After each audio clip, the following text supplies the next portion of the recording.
Hello ஜேசிடிவி நேர்களே, உங்ககிட்ட ஒரு கேள்வி. உங்கள் ஃப்ரெண்டு எப்பயாச்சு அவங்களோட லைஃப் கஷ்டத்தை, அப்புறம் வந்து ரிலேஷன்ஷிப் ப்ராப்ளம், இந்த மாதிரி விஷயங்களை ரொம்ப ஸ்ட்ரெஸ்ஸாக இருக்குது அப்படின்னு சொல்லி உங்கள்கிட்ட எப்பயாவது ஷேர் பண்ணியிருக்காங்களா? அப்படி ஷேர் பண்ணதுக்கப்புறமா தேங்க்ஸ்டா மச்சான், உன்கிட்ட பேசினதுக்கப்புறம் இப்போ கொஞ்சம் நிம்மதியாக இருக்குடா அப்படின்னு சொல்லியிருக்காங்களா?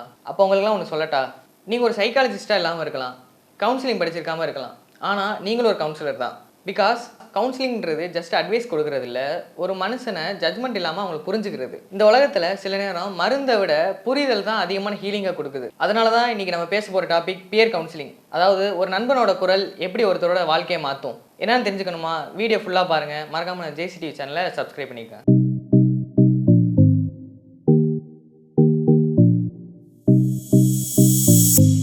ஃபஸ்ட்டு பியர் கவுன்சிலிங்னா என்ன?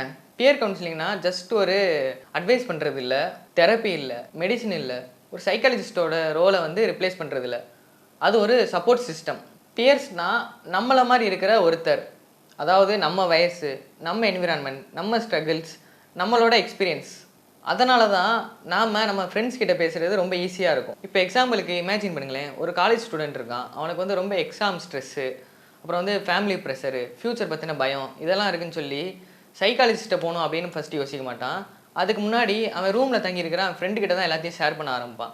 பிகாஸ் அவங்க வந்து ஒரு ட்ரஸ்ட்ஃபுல்லான பர்சன் அப்படின்னு நம்புவான். இந்த ட்ரஸ்ட்டு தான் பியர் கவுன்சிலிங்கோட ஒரு ஃபவுண்டேஷன். யூத் இன்றைக்கி என்ன ஃபேஸ் பண்ணுறாங்க தெரியுமா? லைஃப் ஃபுல்லாகவே கம்பேரிசன். எங்கே போனாலும், காலேஜ் போனால் கம்பேரிசன், இன்ஸ்டாகிராம் ஓப்பன் பண்ணால் கம்பேரிசன், லிங்க்டின் ஓப்பன் பண்ணால் கம்பேரிசன் சொல்லி லைஃப் ஃபுல்லாக கம்பேரிசனாக இருக்குது.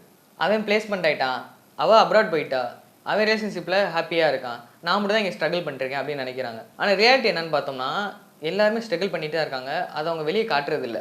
ரிசர்ச்சில் யூத்தோட மென்டல் கன்சர்ன்ஸ் வந்து வேர்ல்டு வைடு அதிகரிச்சிருக்கு அப்படின்னு சொல்கிறாங்க. Stress, loneliness, anxiety, self doubt அப்படின்னு சொல்லி எல்லா விஷயங்களும் அதிகரிச்சிருக்கு. அது போக ஒருத்தவங்கள்ட்ட ஹெல்ப் கேட்கறதுக்கான பயமும் அதிகரிச்சிருக்குன்றாங்க. அதனால தான் இன்னைக்கு பியர் சப்போர்ட்டுன்றது ரொம்ப முக்கியமான ஒரு விஷயமா இருக்குது. ஓகே, இப்போ இமேஜின் பண்ணி பாருங்களேன், ஒரு ஸ்டூடெண்ட்டு கிளாஸுக்கு வரதே தவிர்க்கிறான், ரொம்ப சைலண்ட்டாக மாறிட்டான், சோகமான ஸ்டேட்டஸாக போடுறான், ரூமில் தனியாகவே இருக்கான். அப்படின்னா எல்லோரும் என்ன பேசுவாங்க? அவன் ரொம்ப ஆட்டிடியூட் காட்டுறான், அவன் சும்மா அட்டென்ஷன் சீக் பண்ணுறான் அப்படின்னு தான் சொல்லுவாங்க. ஆனால் அந்த நேரத்தில் ஒரே ஒரு ஃப்ரெண்டு மட்டும், மச்சான் நீ ஓகேவா தான் இருக்கியா, எல்லாம் ஓகேவா அப்படின்னு ஒரு மெசேஜ் பண்ணுறான். சிம்பிள் கொஸ்டின்னா 2 வேர்டு தான், ஆனால் அது ஒரு பெரிய மாற்றத்தை கொடுக்கும். பிகாஸ் மனுஷனோட மனசு இந்த 2 வேர்டை ரொம்ப எதிர்பார்க்கும். ஏன்னா கஷ்டத்தில் இருக்கிறவங்களுக்கு சொல்யூஷன் வேணும்னு இல்லை, அவங்கள யாராச்சும் புரிஞ்சுக்கிட்டா போதும், அவங்க பேசுகிறத யாராச்சும் கேட்டால் போதும். சைக்காலஜியில் இதுக்கு சோசியல் சப்போர்ட் அப்படின்னு பேர். சோசியல் சப்போர்ட் நல்லா இருக்க ஒரு பர்சன் பெட்டராக வந்து ஒரு ஸ்ட்ரெஸ்ஸை ஹேண்டில் பண்ண முடியும். பியர் கவுன்சிலிங் ஏன் ஒர்க் ஆகுது? ஃபஸ்ட்டு ஜட்மெண்ட் பயம் குறையும். என் ஃப்ரெண்டு வந்து என்னை பற்றி எல்லாம் தெரிஞ்சிருப்பான், அவன் என்னை ஜட்ஜ் பண்ண மாட்டான் அப்படின்ற ஒரு நம்பிக்கை இருக்கும். நெக்ஸ்ட்டு அந்த ஃப்ரெண்டுக்கிட்ட ஒரு பிலாங்கிங்னஸ் இருக்கும். அப்புறம் ஒரு ஹோப் கிடைக்கும். அந்த கஷ்டம் தீரனாலும் அதை எப்படியா சமாளிச்சிடலாம் அப்படின்ற ஒரு ஹோப் கிடைக்கும். அந்த ஃப்ரெண்டு சொல்கிற ஒரு வார்த்தை, மச்சான் பார்த்துக்கலாம்டா அப்படின்றது. அதே சமயம் மோஸ்ட்லி இந்த ஐசோலேஷன் குறையும். தான் தனியாக இல்லை, என் ஃப்ரெண்ட்ஸ் இருக்காங்க அப்படின்ற ஒரு சப்போர்ட் சிஸ்டம் உருவாகும். பியர் கவுன்சிலிங்கும் சில லிமிடேஷன்ஸ் இருக்குது. முக்கியமான விஷயம் என்னென்னா, பியர் கவுன்சிலிங் பவர்ஃபுல் தான், ஆனால் அது வந்து ஒரு ப்ரொஃபஷனலான கவுன்சிலிங் இல்லை. Severe depression, self harm thoughts, suicide thoughts, drama, இதுக்கெலாம் வந்து ப்ரொஃபஷனல் கவுன்சிலிங் தான் நம்ம ப்ரிஃபர் பண்ணணும். சைக்காலஜிஸ்ட், கவுன்சிலர், சைக்காட்ரிஸ்ட் இவங்க ரோல்லாம் நம்ம வந்து ரிப்ளேஸ் பண்ண முடியாது. பிகாஸ் பியர் கவுன்சிலிங்கிறது ஜஸ்ட் ஒரு பிரிட்ஜு தான், டெஸ்டினேஷன் இல்லை. ஒரு ஃப்ரெண்டால் ஒரு டோர் ஓப்பன் பண்ண முடியும், ஆனால் ஹீலிங் ஜேர்னிக்கு ப்ரொஃபஷனல் சப்போர்ட் ரொம்ப முக்கியம். நீங்கள் ஒரு நல்ல பியர் கவுன்சிலராக எப்படி ஆகுறது? ஃபஸ்ட்டு அட்வைஸ் கொடுக்க அவசரப்படாதீங்க, ஜட்மெண்ட் பண்ணாதீங்க, கம்பேர் பண்ணாதீங்க, இதெல்லாம் ஒரு மேட்ரா அப்படின்னு சொல்லி சொல்லாதீங்க. இன்ஸ்டன்ட் கேளுங்க, புரிஞ்சுக்க ட்ரை பண்ணுங்கள், வேலிடேட் பண்ணுங்கள், சப்போர்ட் பண்ணுங்கள். சில நேரம் உனக்கு இப்போ கஷ்டமாக இருக்குன்னு புரியுது அப்படின்ற சில வார்த்தைகளே போதும். நம்ம சொசைட்டியில் நிறைய பேர் பேசாமல் கஷ்டப்படுறாங்க, சிரிச்சுக்கிட்டே கஷ்டப்படுறாங்க, உள்ள ஸ்ட்ராங்காக இருக்கிற மாதிரி நினச்சிட்டு உடஞ்சி தான் இருக்காங்க. அந்த மாதிரி நேரத்தில் ஒரு ஃப்ரெண்ட், ஒரு கால், ஒரு மெசேஜ், ஒரு வாழ்க்கையவே மாற்றலாம்.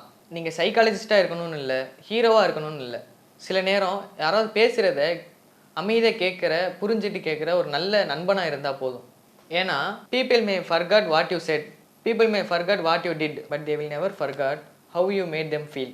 ஒரு நண்பன் எல்லா பிரச்சனையும் தீர்த்த முடியாது, ஆனால் அந்த நண்பனுக்கு தான் தனியாக ஒரு பிரச்சனை சுமக்கிறான் அப்படின்ற வழியை கம்மி பண்ண முடியும். இந்த மாதிரி நீங்கள் எப்போயாவது ஒரு நண்பருக்கு பியர் கவுன்சிலராக இருந்திருக்கீங்களா? இன்னும் இனிமேல் இருக்க ட்ரை பண்ணுறீங்களா? ட்ரை பண்ணுங்கள், அது நிறைய பேரை மாற்றலாம், நிறைய பேர் வாழ்க்கைக்கு உதவலாம். எல்லோரும் நம்ம நண்பர்கள் தானே. இந்த மாதிரி யூஸ்ஃபுல்லான கண்டென்ட்ஸுக்கு மறக்காமல் நம்ம ஜேசிடிவி சேனலை சப்ஸ்கிரைப் பண்ணிக்கோங்க. இந்த வீடியோ பிடிச்சிருந்தால் லைக் பண்ணுங்கள், ஷேர் பண்ணுங்கள், கமெண்ட் பண்ணுங்கள். நன்றி, வணக்கம்.